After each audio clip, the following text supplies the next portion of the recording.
गीता हिंदुओं के पवित्रतम ग्रंथों में से एक है।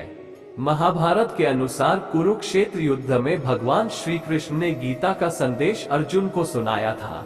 ये महाभारत के भीष्म पर्व के अंतर्गत दिया गया एक उपनिषद है। भगवत गीता में एकेश्वरवाद, कर्म योग, ज्ञान योग, भक्ति योग की बहुत सुंदर ढंग से चर्चा की गई है। गीता की पृष्ठभूमि महाभारत का युद्ध है।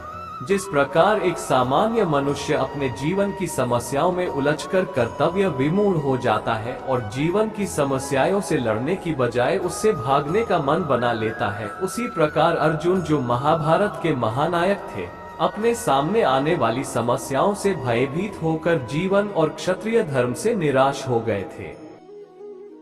अर्जुन की तरह ही हम सभी कभी कभी अनिश्चय की स्थिति में या तो हताश हो जाते हैं और या फिर अपनी समस्याओं से विचलित होकर भाग खड़े होते हैं। इसीलिए भगवान श्री कृष्ण ने जन सामान्य के लिए कर्तव्यनिष्ठ मार्ग को स्थापित करने के लिए इस महाज्ञान को गीता के माध्यम से प्रस्तुत किया है। श्रीमद् भगवद गीता को एक बहुत ही पवित्र ग्रंथ माना जाता है। चलिए जानते हैं कि श्रीमद् भगवद गीता के बारे में हमारे महापुरुषों के क्या विचार हैं और वो क्या सोचते हैं। भगवान श्री कृष्ण गीता के लिए कहते हैं कि गीता में हृदयम पार्थ, गीता में सारमुत्तमम, गीता में ज्ञानमत्युग, गीता में ज्ञानमव्ययम, गीता में चोत्तम स्थान, गीता में परम पदम, गीता में परम गुह्यम, गीता में परमो गुरु। अर्थात गीता मेरा हृदय है, गीता मेरा उत्तम सार है, गीता मेरा अति उग्र ज्ञान है, गीता मेरा अविनाशी ज्ञान है, गीता मेरा श्रेष्ठ निवास स्थान है, गीता मेरा परम पद है, गीता मेरा परम रहस्य है, गीता मेरा परम गुरु है। महर्षि व्यास गीता के लिए कहते हैं कि गीता सुगीता कर्तव्या किम यह शास्त्र विस्तृत या स्वयं पद्मनाभस्य मुख पद्माविनिसृता। अर्थात जो अपने आप श्री विष्णु भगवान के मुख कमल से निकली हुई है, वो गीता अच्छी तरह कंठस्थ करना चाहिए। अन्य शास्त्रों के विस्तार से क्या लाभ। स्वामी विवेकानंद गीता के लिए कहते हैं कि श्रीमद् भगवद गीता उपनिषद रूपी बगीचों में से चुने हुए आध्यात्मिक सत्य रूपी पुष्पों से गुंथा हुआ पुष्पगुच्छ है।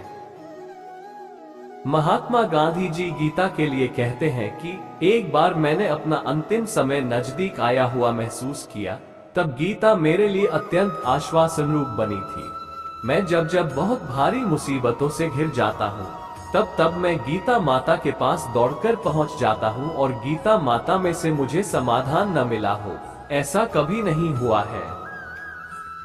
श्रीमद् आदि शंकराचार्य गीता के लिए कहते हैं कि गेयम गीतानाम सहस्रम ध्येयम श्रीपति रूपम जिस्रम नेयम सज्जन संगे चित्तम देयम दीनजनाय च वित्तम।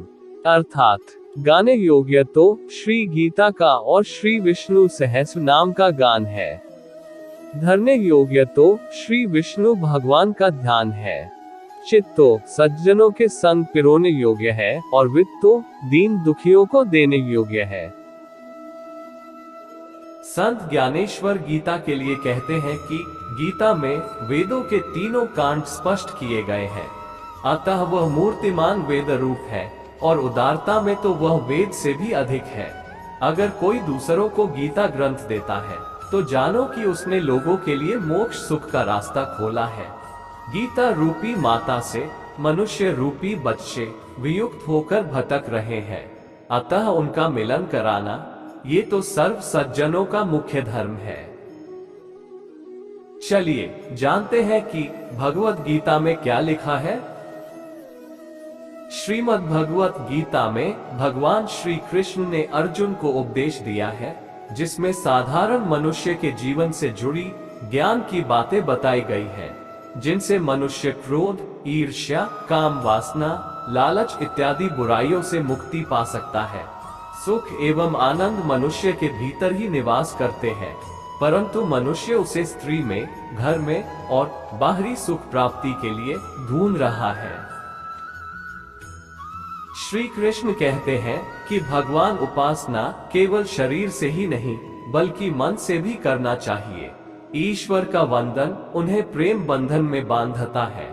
भगवान कहते हैं कि क्रोध से भ्रम पैदा होता है, भ्रम से बुद्धि व्यग्र होती है, जब बुद्धि व्यग्र होती है तब तर्क नष्ट हो जाता है, और जब तर्क मरता है तो मनुष्य का विवेक नष्ट हो जाता है, और जब विवेक नष्ट हो जाता है तब उसका पतन शुरू हो जाता है।